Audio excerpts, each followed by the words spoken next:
찬송가 1장 만복의 근원 하나님을 함께 부르심으로 2021년 4월 12일 월요일 새벽 예배를 시작합니다.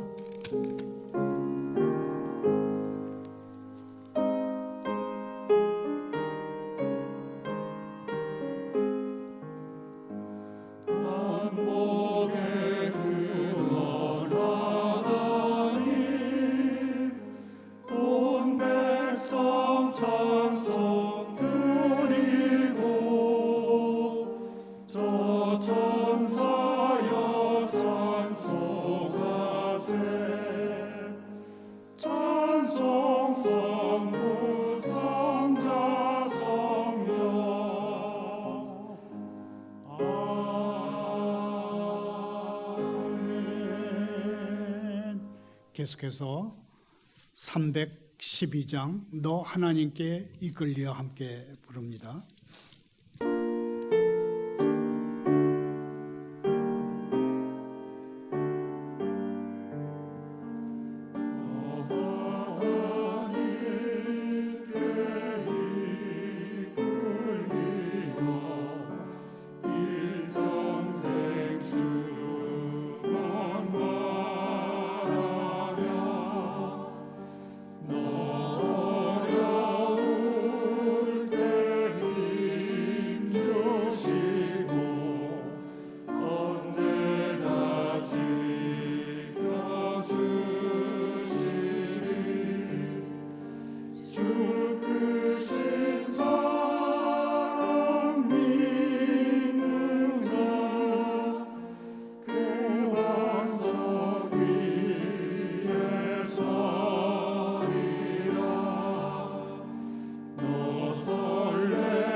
오늘 새벽에 보실 하나님의 말씀은 출애굽기 4장 10절부터 17절까지입니다. 교독합니다.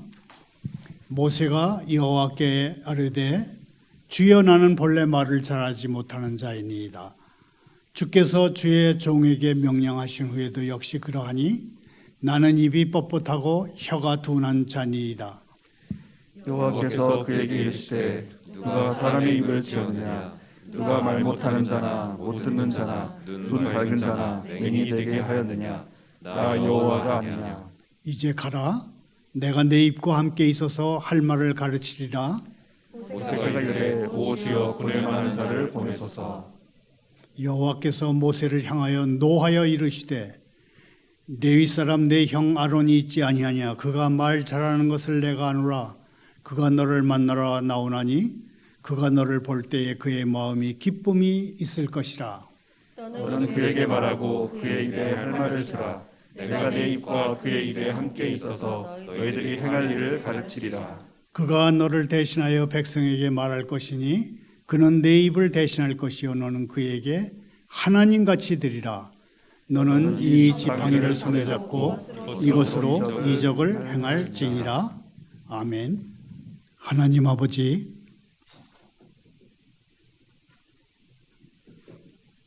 저희가 핑계거리로 내미는 위장한 불순종을 드러내 주십시오. 저희가 하나님을 위해 할 수 있는 것보다 하나님이 저희를 통해 하실 수 있는 것들을 더욱 분명하게 알게 해 주십시오. 저희는 미완성의 창조물이지만 하나님이 완성하실 것을 알아서 그리스도 안에서 자발적으로 순종하며 살게 해 주십시오. 예수님의 이름으로 기도하옵나이다. 하나님은 이집트에 그분의 백성, 하나님의 백성을 가지고 계셨습니다. 이집트에 있는 이스라엘 백성은 하나님의 소유였습니다. 즉, 이집트에 있는 이스라엘 백성은 하나님이 택하신 사람들이었습니다. 하나님이 택하신 사람들이 지금 포악하기 짝이 없는 독재자에 억눌려서 몸서리 쳐질 정도로 끔찍한 노예 신세가 되어 있습니다. 하지만 그런 노예들을 향한 하나님의 백성을 향한 하나님의 관심은 조금도 줄어들지 않았습니다. 하나님은 이집트에 있는 그분의 백성들을 구출하기 위해서 모세를 그곳에 파견하기로 작정하셨습니다. 하나님이 모세를 애굽으로 보내시기로 작정한 목적은 두 가지였다고 생각됩니다.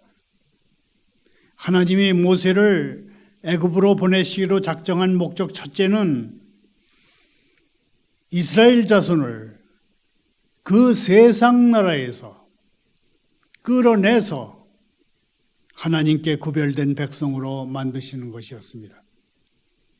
그리고 하나님이 모세를 애굽으로 보내시기로 작정하신 목적 둘째는 구별하여 세우신 백성에게 젖과 꿀이 흐르는 땅을 기업으로 주어가지고 그들이 하나님의 계명을 지키며 언약의 증인으로 살게 하시기 위함이었습니다. 이집트 땅에 있던 하나님의 백성 이스라엘에게 행하셨던 그 일은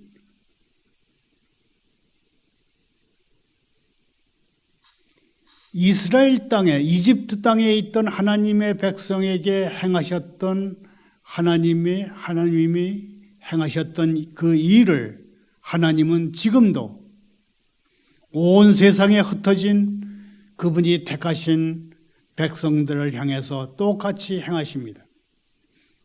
복음의 목적은 세상 나라들로부터 하나님이 미리 아시고 예정하시고 하나님의 특별한 기업으로 구속하신 백성을 그 세상 나라들에서 끌어내서 모으시는 것입니다.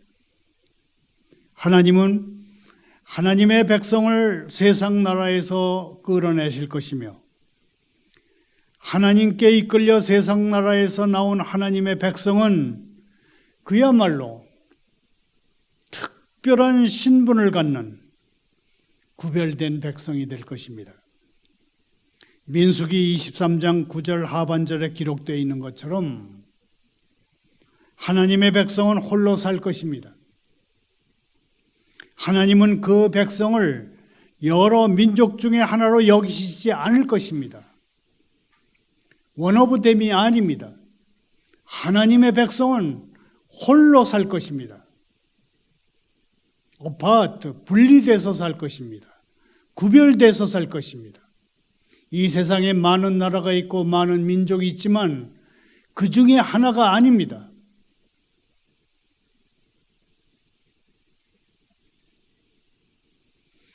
하나님의 백성은 마침내 그들을 위해서 특별하게 준비된 장소로 가게 될 것이고 거기서 살게 될 것입니다. 그렇게 하심으로 하나님의 백성이 특별하게 준비된 장소에 가서 살게 하심으로 하나님이 그들에게 말씀하셨던 것이 결코 거짓이 아니었음을 확증하실 것입니다. 말라기 3장 17절 상반절 말씀은 만군의 여호와가 이르노라 나는 내가 정한 날에 그들을 나의 특별한 소유로 삼을 것이요 그렇습니다. 특별한 소유, 왕권의 보석 같은 존재로 멸망 아래에 있는 죄인들을 악한 세상에서 지금 건져내는 일은 이스라엘을 애굽에서 건져내시는 일과 똑같이 하나님께 가치 있는 일입니다. 하나님의 손에 들리는 보석 같은 존재가 우리들입니다.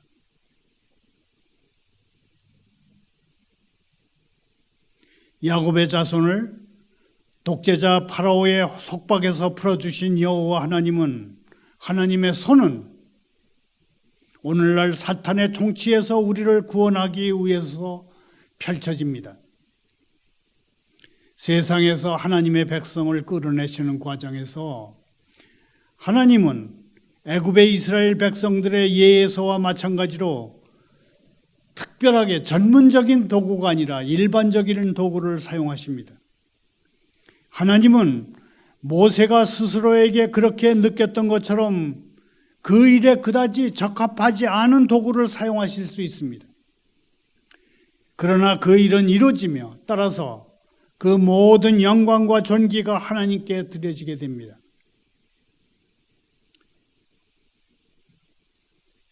우리가 방금 전에 읽은 출애굽기 4장에는 아무것도 염려하지 말고 이집트로 가라는 하나님의 말씀에 설득되지 않는 모세의 두 번째 변명이 기록되어 있습니다.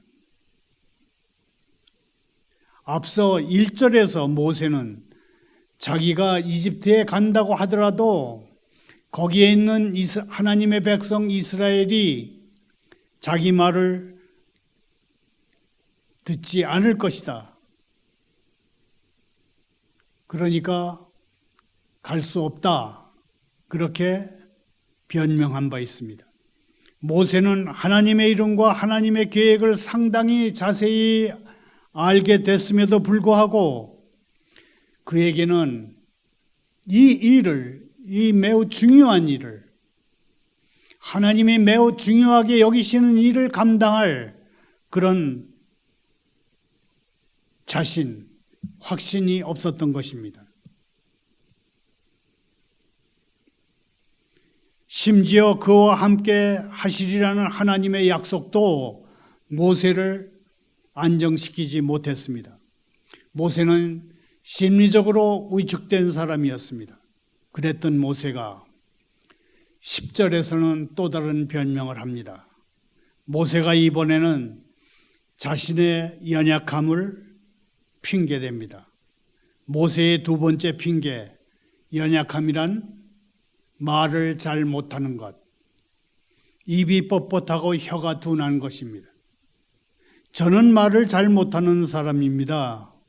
그러니 이집트에 가서 이스라엘 백성과 독재자 파라오를 설득하라는 명령을 거둬주십시오. 그런 것입니다.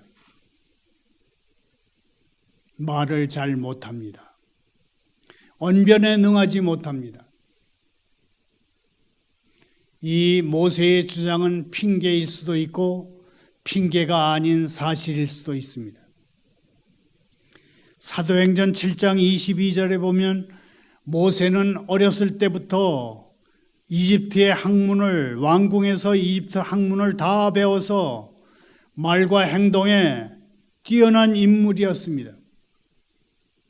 그의 학력을 따지면 언변이 부족하다는 말은 애굽으로 가지 않으려는 핑계에 불과한 것입니다.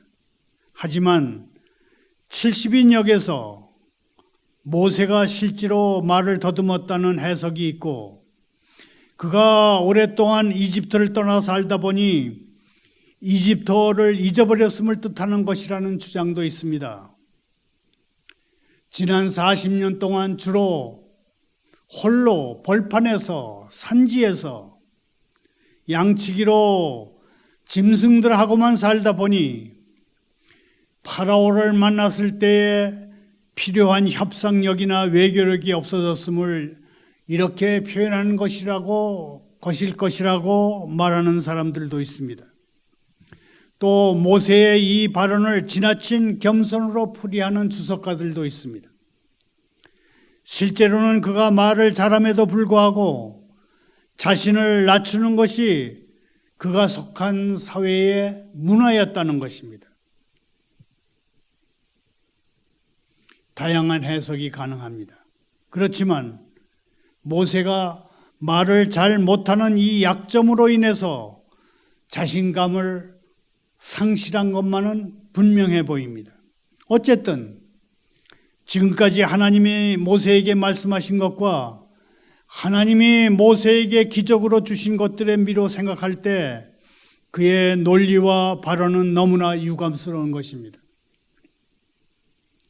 모세의 이런 고백은 핑계받게 되지 않습니다.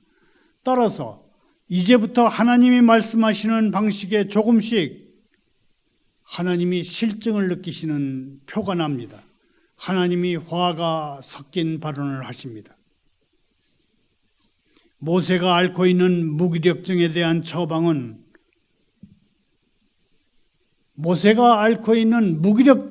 처방으로 하나님은 모세에게 두 번 누가 퀘스천 마크라는 질문을 던집니다. 첫 번째 처방은 누가 사람의 입을 지었느냐 하는 질문입니다. 두 번째 처방은 누가 말 못하는 사람을 만들고 못 듣는 사람을 만들며 누가 앞을 못 보는 사람이 되게 하거나 앞을 못 보는 사람이 되게 하느냐 하는 질문입니다. 누가 입을 만들었느냐? 누가 언어장애인, 청각장애인, 시각장애인을 만들었느냐?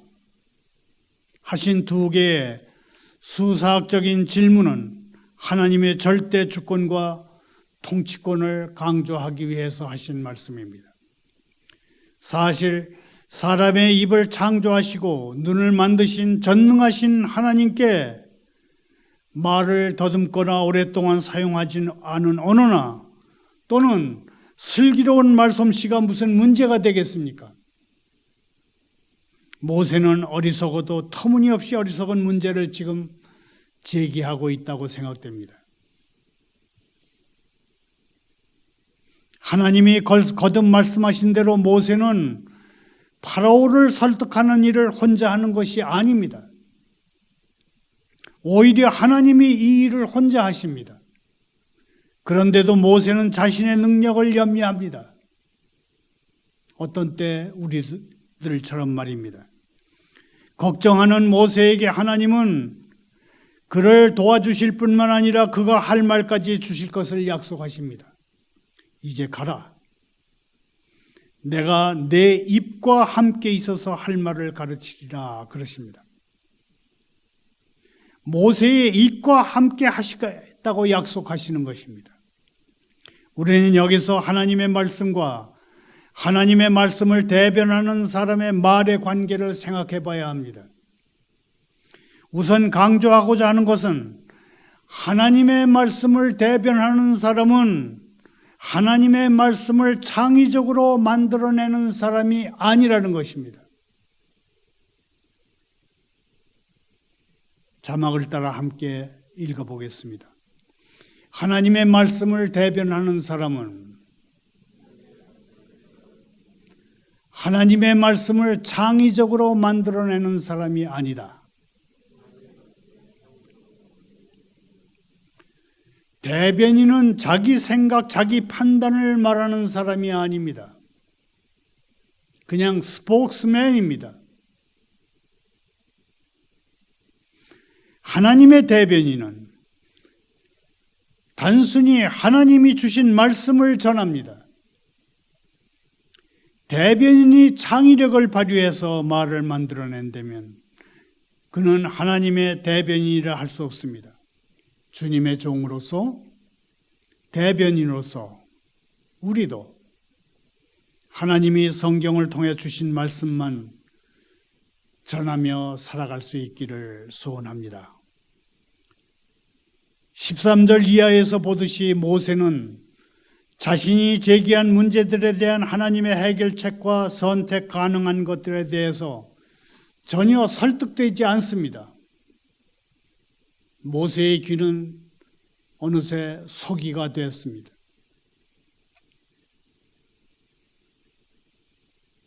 오히려 이렇게 말합니다. 저 말고요. 보내실 만한 사람을 부르십시오. 그래서 그를 보내십시오. 그랬습니다.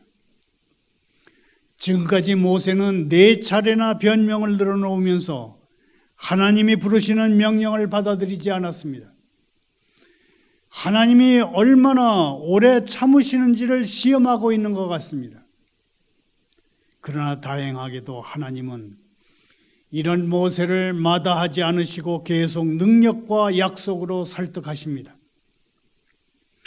오랜 세월 미디안 광야에서 사는 동안 모세의 심리 상태가 상당히 망가졌을 것임을 아셨기 때문에 하나님이 이렇게까지 배려하시는 것 아닌가 그런 생각을 해봅니다. 하지만 마음이 굳게 닫힌 모세는 하나님의 자비로운 설득에 귀를 기울이려 하지 않습니다. 아주 조그만 희망마저 포기해버린 모세에게는 하나님의 말씀이 별로 탐탁하게 들리지 않는 것 같습니다. 모세는 머뭇거리다가 주님 죄송합니다. 제발 보낼 사람을 보내시기 바랍니다. 세번역 성경에는 이렇게 되어 있습니다. 주님 죄송합니다. 제발 보낼 만한 사람을 보내시기 바랍니다. 저는 감당할 수 없습니다. 그냥 하고 싶지 않습니다. 그런 것입니다.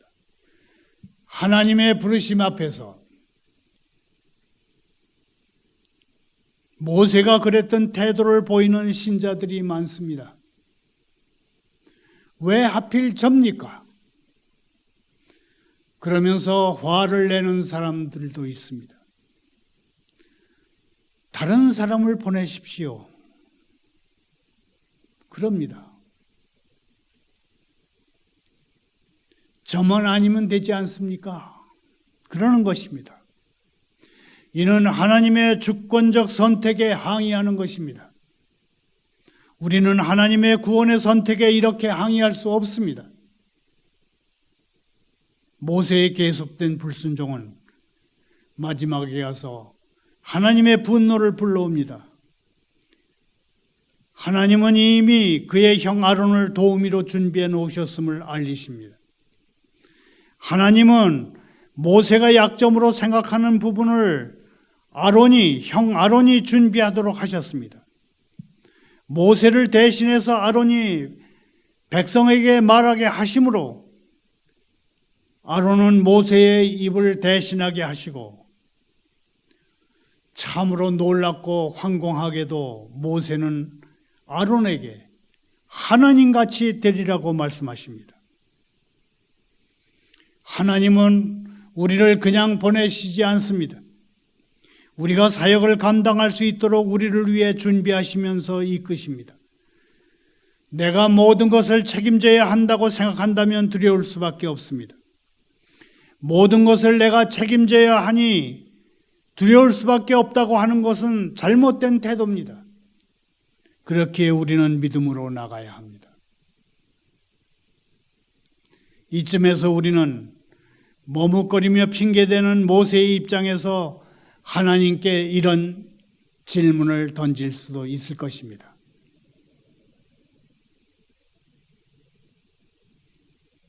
하나님, 저보고 파라오에게 가서 여호와께서 말씀하시기를 내 아들을 보내라 하셨다 그러셨는데 왜 하나님은 직접 말씀하시지 않으십니까? 어째서 하나님은 파라오에게 직접 말씀하시지 않습니까? 그게 더 효과적일 텐데요.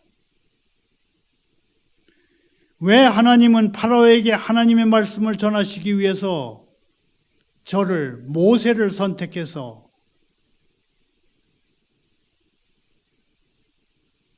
가라고 하시는 것입니까? 형제 자매님들,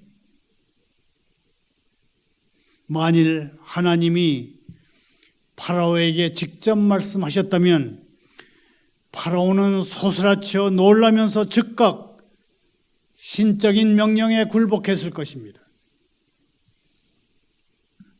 하지만 우리는 하나님이 자신의 권력, 파워, 자신의 권력을 감추시고 모세를 통해서 그 일을 이루심으로 더 놀라운 일이 벌어지는 것을 23절에서 보게 됩니다.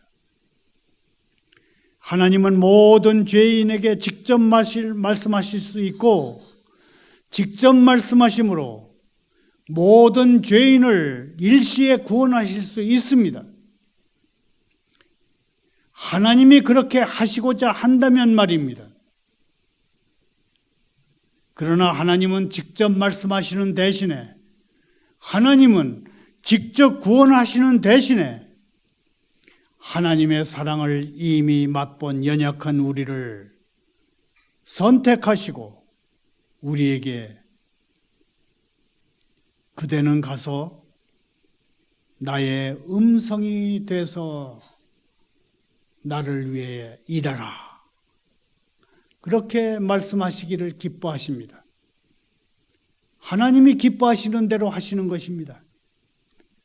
그렇다면 하나님이 우리를 통해서 일하시면 하나님의 은혜와 능력은 덜 두드러질 거 아니겠습니까? 우리는 그렇게 생각할 수 있습니다. 결코 그렇지 않습니다. 도리어 사람들은 매우 감탄하며 마음으로 따르게 될 것입니다. 하나님은 우리를 택하시고 우리의 보잘것없는 혀를 사용해서 하나님의 영원한 능력의 말씀을 전파하게 하셨습니다. 우리 스스로도 제대로 통제하지 못하는 이 연약한 혀를 사용하시기를 기뻐하시니 이 얼마나 놀라운 은혜입니까? 만일 하나님이 우리 혀와 같이 연약한 도구를 통해서 실제로 영혼들을 얻으신다면 또는 우리의 혀와 같은 연약한 도구를 통해서 파라오의 교만을 꺾는다면 우리 여호와 하나님이 놀라운 일을 행하셨다는 소리가 더 크게 세상에 울려 퍼지지 않겠습니까? 사람의 목소리는 하나님 자신의 입에서 나온 말씀을 그대로 반복할 때에 결코 연약한 것으로 나타나지 않습니다. 하나님의 말씀을 그대로 반복하면 오히려 더 큰 능력이 그 말에서 나타납니다. 능력의 탁월함은 하나님의 것이지 사람 것이 아닙니다. 자막을 따라 함께 읽어보겠습니다. 능력의 탁월함은 하나님의 것이지 사람의 것이 아니다. 모세는 자신이 정말 하나님의 쓰임받음을 알게 됐을 때 사람들의 조롱받는 것을 조금도 두려워하지 않고 나아가게 됐습니다. 모세는 형 아론과 함께 바로 앞에 나가서 하나님의 메시지를 전하게 되었습니다. 말을 맺습니다. 13절을 다시 읽겠습니다. 이제 가라. 내 입과 함께 있어서 할 말을 가르치리라.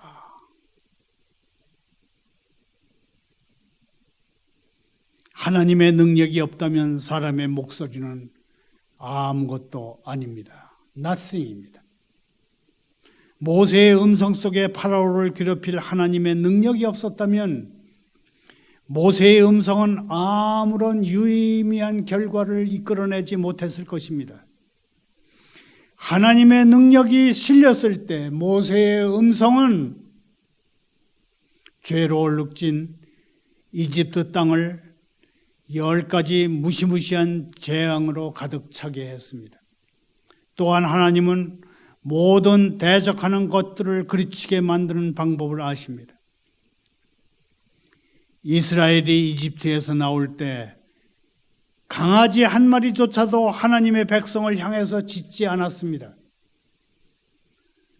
과거에 그들은 뒤에서 개가 짖어도 그것을 혼내줄 엄두를 내지 못하던 너덜하고 어떻게 보면은 좀 더티한 그런 노예 신분의 사람들이었습니다. 그들은 짖는 개를 혼내주다가 개 주인으로부터 혼이 날까 봐 두려워했습니다. 하나님이 그들을 이끌어내신 그날 밤 이집트의 모든 사람이 이스라엘을 대적했지만 단 한 마리의 개도 짖지 않았습니다. 오히려 이집트 사람들은 그들이 속히 떠날 것을 바랐고 파라오도 마찬가지였습니다. 하나님은 그분의 백성을 멍에로부터 멍에로부터 이끌어내실 수 있습니다. 우리를 우리의 죄와 정욕과 악한 습관과 걱정으로부터 구원하신 하나님께 영광을 돌립니다. 하나님은 우리를 의롭다 하시고 그리스도께서는 우리의 죄를 용서하셨습니다. 그러므로 더 이상 어느 누구로부터도 고소당하지 않게 하신 하나님께 영광을 돌립니다. 하나님은 우리에게 은혜를 베푸사 우리 역시 모세처럼 쓸모있는 도구가 되기를 바라십니다. 만일 우리 중에 어떤 분이 이집트에 있는 이스라엘처럼 멍에와 쇠사슬 아래에 있다면 하나님께 부르짖으십시다. 그러면 하나님이 파라오의 멍에 아래에 있던 이스라엘 백성들에게 주셨던 메시지와 똑같은 메시지를 주실 것입니다. 너는 파라오에게 가서 이르기를 여호와께서 말씀하시기를 내 아들을 보내라 하셨다 할지니라. 그러실 것입니다. 과거에 일하셨던 것과 똑같이 오늘날에도 일하시는 하나님께 영원 무궁한 영광을 돌리며 사는 복된 하루, 또 새로운 한 주간이 되기를 소원합니다. 감사합니다. 기도합니다. 하나님 아버지, 이스라엘 백성이 이집트를 탈출하는 이 이야기를 사용하셔서 주님이 여전히 세계 가운데 일하심을 저희가 계속 의식하게 해 주십시오. 하나님이 들으시고 기억하시고 보시고 아신다는 것의 의미를 알게 해 주십시오. 주님의 일하심과 주님이 인생의 모든 영역에 개입하시는 것에 근거해서 핑계대지 않고 주님이 일하실 것을 기대하며 살도록 저희를 훈련해 주십시오. 예수님의 이름으로 기도하옵나이다.